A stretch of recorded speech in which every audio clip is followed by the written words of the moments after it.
Okay, picture this, a massive battlefield, moments before the fighting starts. You've got two huge armies spacing off, and right in the middle of it all, a warrior has a complete and total breakdown.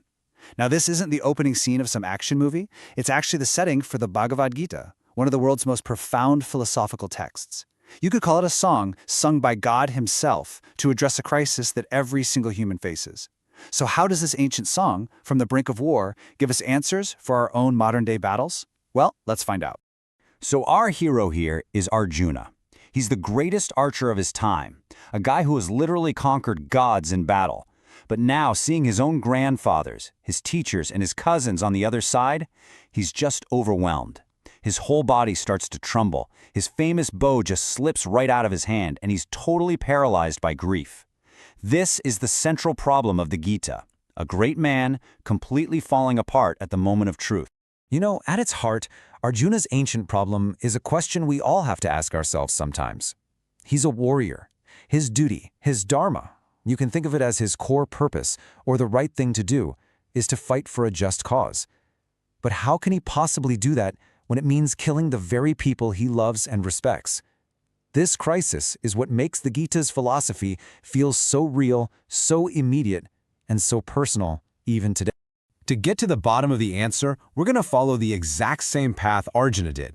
We'll start with his impossible choice, and then we're going to climb what's known as the yoga ladder. We'll explore 3 different paths: action, devotion, and knowledge. And then finally, we'll get to the ultimate instruction that puts it all together. So let's really dive into Arjuna's crisis. He's not afraid of dying. That's not the issue. He's terrified of having to live with the consequences of his actions. He just can't see any good coming from a victory that's going to cost him his entire family. He turns to his charioteer, who, by the way, is secretly the Supreme Lord Krishna, and says he'd rather go live as a beggar than rule a kingdom that's soaked in the blood of his own relatives. This isn't weakness, you see. It's a deep, deep moral conflict. The sheer emotional weight of his duty is crushing him. He literally just throws down his weapons, completely ready to give up. Now, in response to this total despair, Krishna doesn't just pat him on the back and give him a simple platitude. No, he lays out a whole framework for understanding life itself. Think of his teachings like a ladder, one that's designed to help you climb from a state of confusion all the way up to enlightenment. You know, the word yoga literally just means to link. So this ladder, it's all about 3 ways to link our own consciousness with the ultimate truth. Each path builds on the one before it, giving us a step-by-step journey out of the mess of material life and into real spiritual clarity. And the Gita's 18 chapters are just beautifully structured around this ladder concept. The first 6 chapters, that's your foundation, karma-yoga, the path of action. The final 6 chapters bring the illumination with Jñāna-yoga, the path of knowledge. But right there in the middle, chapters 7 through 12, that's the core of the whole thing, bhakti-yoga, the path of devotion. It's often called the shining jewel in the Gita's treasure chest. So how does Krishna start to pull Arjuna out of this hole? He starts on the very first rung of the ladder, karma-yoga, the path of action.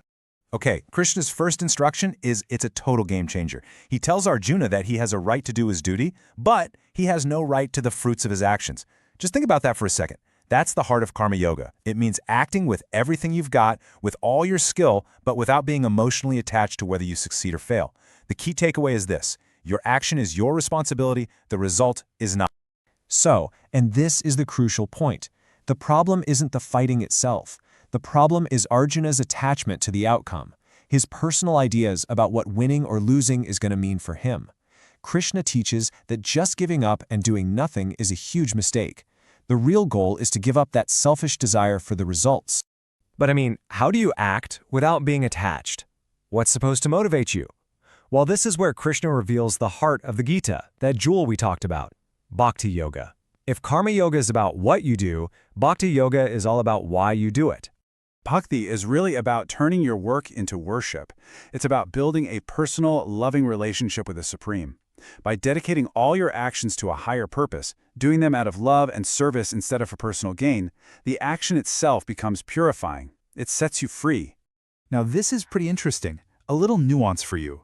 Scholars often point out that the type of devotion described in the Gita is very intellectual. It's not just blind faith, it's rooted in a really deep philosophical understanding of God's nature.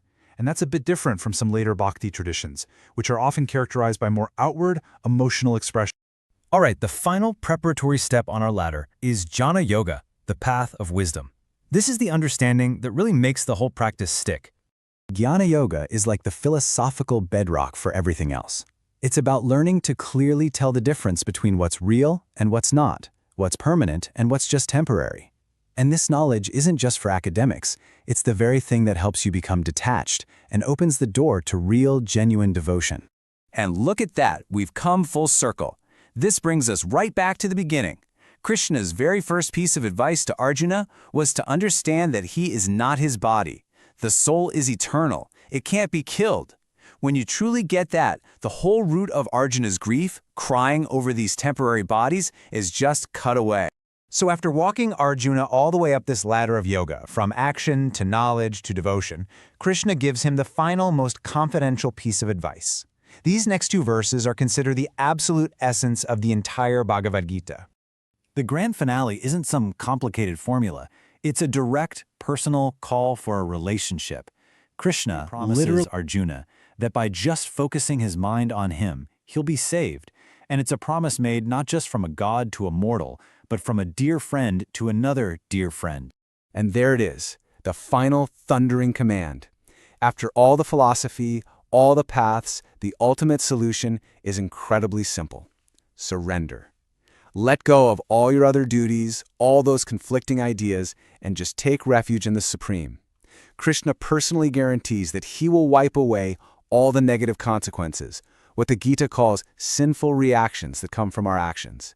And his very last words to a terrified Arjuna, do not fear. And that's the answer. That's the resolution. Arjuna's duty is to fight, but not for himself, not for a kingdom, and definitely not with any attachment to the outcome. He's supposed to fight as an instrument of a higher will, with his actions grounded in knowledge and offered up with love. And that frees him from both the fear and the consequences, and it lets him finally act with perfect clarity. You know, the Gita doesn't end with Arjuna's victory on the battlefield. It ends with his inner victory over his own confusion and despair, and it leaves us with a pretty big question.